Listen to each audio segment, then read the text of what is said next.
Hi, Analisa Six here with the Lady of Leisure and the Sober Curator to bring you the May 2024 horoscope for the zodiac sign of Libra for Sun and Rising placements.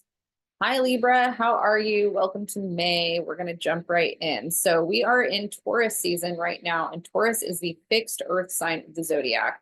The area that this is hitting for you in your horoscope chart is the eighth house.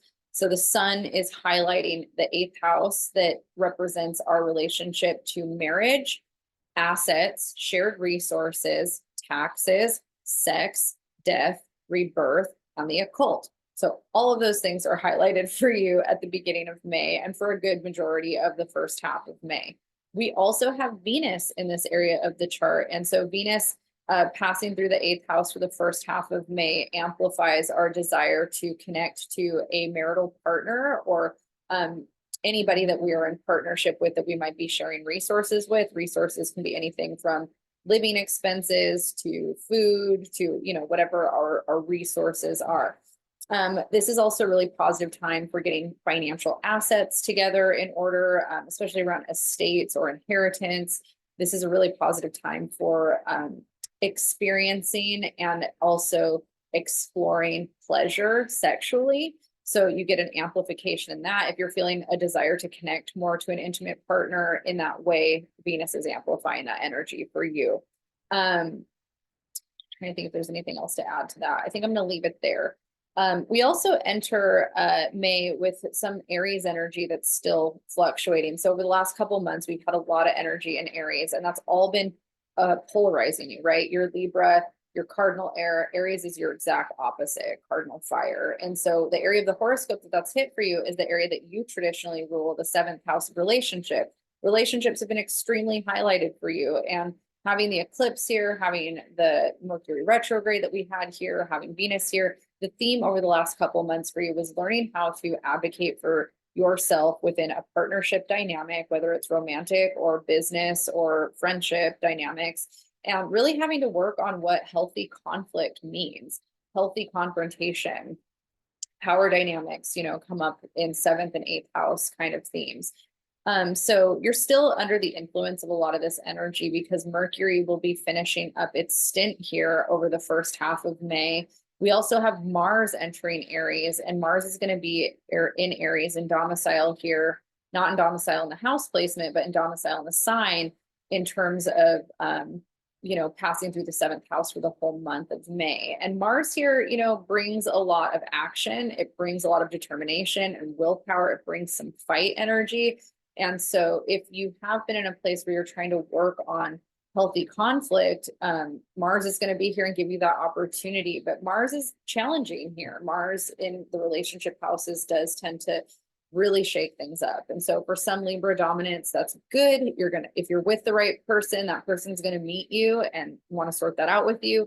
But if you're with somebody that, this challenge or this conflict is just not in alignment, Mars is going to bring that to the surface, and it might be make or break time for some Libra dominance in certain relationship dynamics. And Mercury is here to help those conversations happen.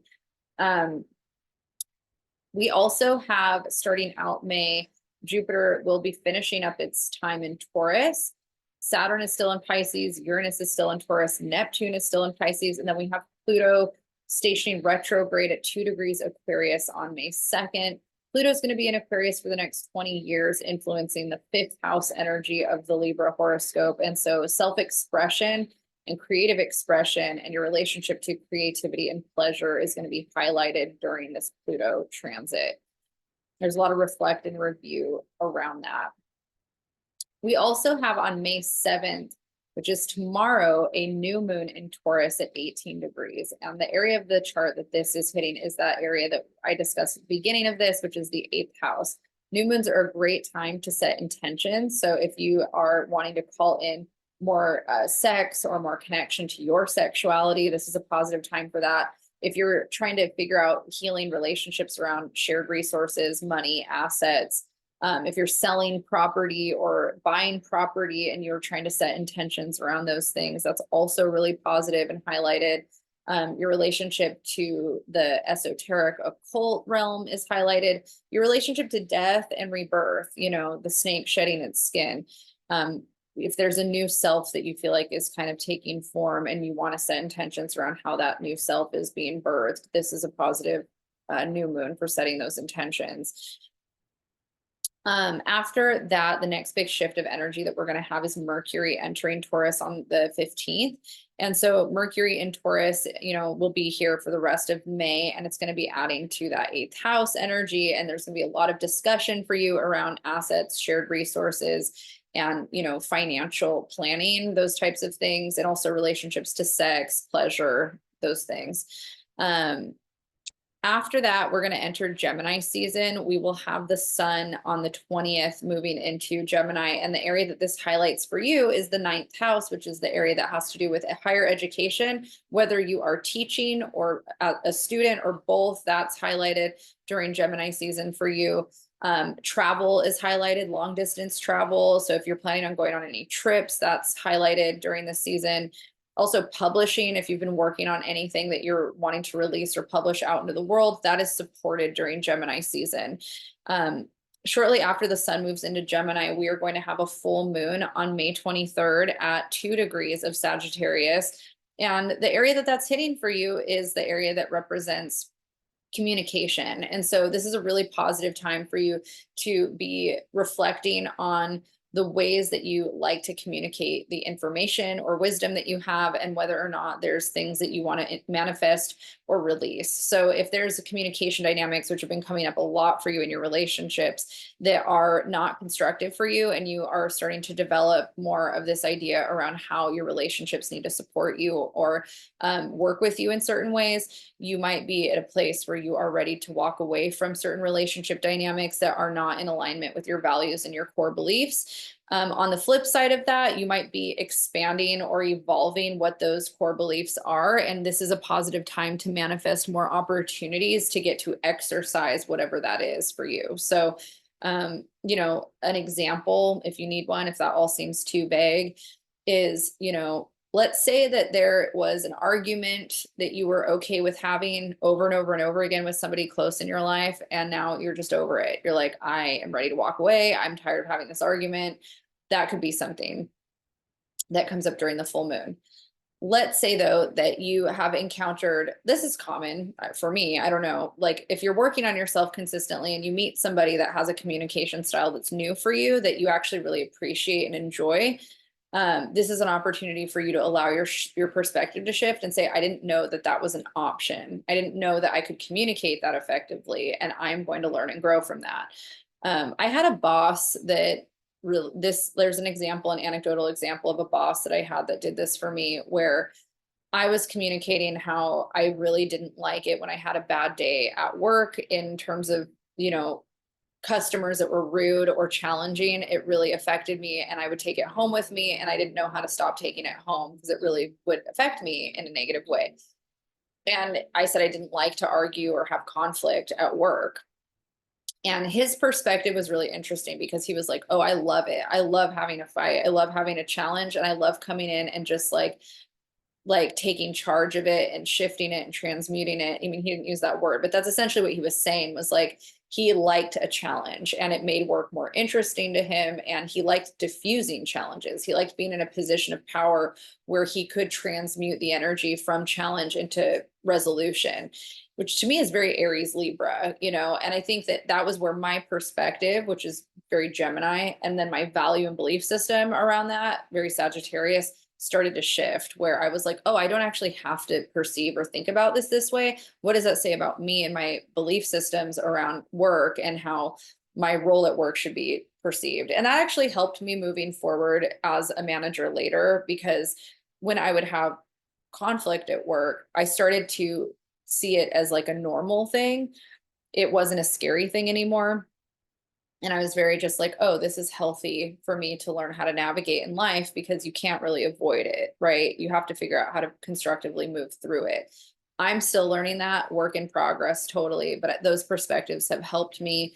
And, sometimes we do have to just walk away and leave a situation if we don't feel like we can work through it anymore. And sometimes too, we maybe reflect later and go, oh, I didn't need to walk away from that the way that I did. I could have learned how to do that. I just didn't know what to do at the time. And so there's a lot of those themes coming up for the Libra horoscope.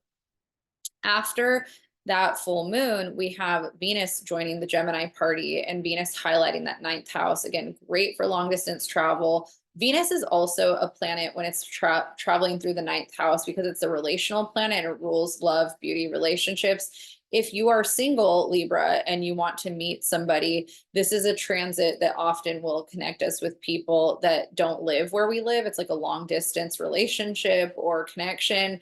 And so that's also highlighted for you if you are interested in that, exploring that. That is supported with Venus passing through Gemini. Venus will be in Gemini for the next few weeks after that.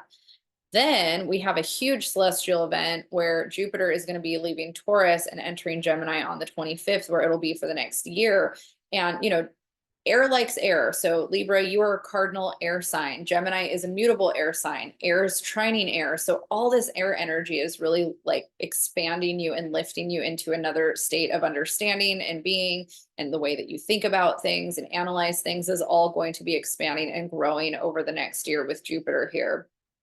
It's really positive for you to be more of a student of your life again. You might be somebody that is a teacher or that is very smart. Libras are usually very smart, very intellectually connected to things. And sometimes that can make you more arrogant or more rigid in what you think you already know. And so with Gemini, Gemini is here to kind of expand you and help you evolve and grow, but it also could be here to help you disseminate your wisdom and your knowledge to other people and help them expand and grow as well. There's a giving and receiving kind of frequency here. So you're entering that chapter over the last part of May, and it's pretty positive, I think. Mars passing through that area of the chart that is relational, you know, you might still experience some conflict there, but Aries and Gemini also sextile each other. So this is also a really positive time for being more open-minded to resolving conflict. You know, it's kind of like a let bygones be bygones, but not giving up on holding your truth and advocating for yourself. I think that one of the things that to me personally feels like a more evolved way of thinking that is hard for a lot of people is that I feel, and this is very Sagittarius, Gemini polarity. I'm Sag rising, so I feel like this is why I am like this.